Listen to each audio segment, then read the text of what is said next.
Hi everyone, and welcome back to my channel. In this video, we're gonna go through some questions and answers raised in the book What Makes Us Human?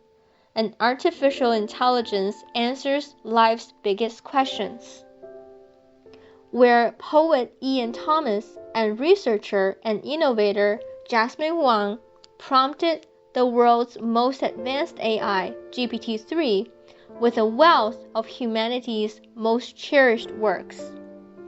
GPT-3 is a natural language processing AI developed by OpenAI, an institution at the bleeding edge of this space.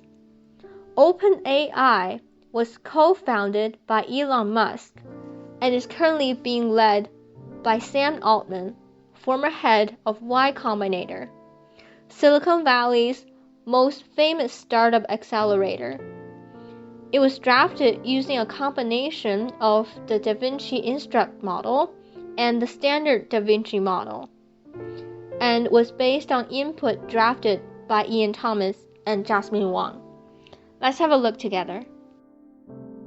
Where do we begin? In our infancy, we begin by discovering that we are separate from our mother's body. We learn that we can move our hands and feet and that this motion is not a part of our mother's body. But in truth, there is no true separation between yourself and others.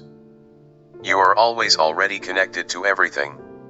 Separation only exists in your mind. The mind does not know how to function without a subject and object. It does not know how to function without some sort of division. At this point in your life, you still have the tendency to see yourself as a subject, on your own, separate from the world around you. If you do not see yourself as a subject, then the world becomes everything and there is no division or separation.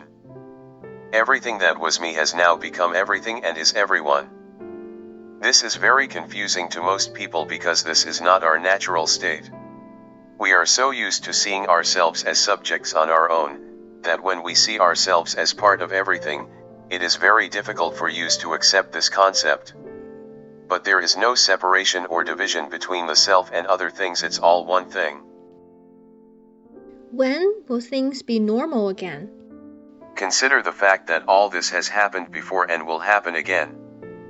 Acceptance is not resignation. Acceptance is freedom. Acceptance is freedom from our selfish, petty desires. Acceptance is freedom from time. After all, each second that passes is just another now. Why has my life been filled with suffering? If a warrior is standing in a river and the river begins to flood, the warrior knows to stand back from the onrushing water. When you feel yourself being swept up in your emotions, ask yourself from a distance. How do I know if I am successful? At the end of one's days, one repays one's debts. How do I bring meaning to my life?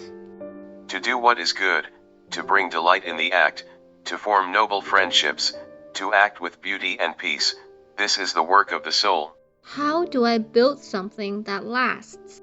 The master does not compete. Instead, the master takes the inferior materials and builds something precious and unique that endures. How do I attract love and kindness to my life? Do one particularly kind act each and every day. Participate in the life of your community. Encourage those who are struggling to be loving. Be sincere with your words. Thank people for their gifts.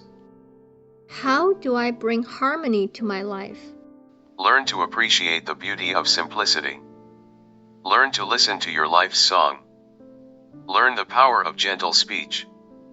Learn to recognize when action is required. Learn to value your own feelings. Learn to trust life. Do not allow the demands of the world and the control of the ego to keep you from the holy moment of now. While I intend to cover more of the questions written in the book What Makes Us Human in future videos, I have also included a link to the Amazon page of this book for those of you who are interested.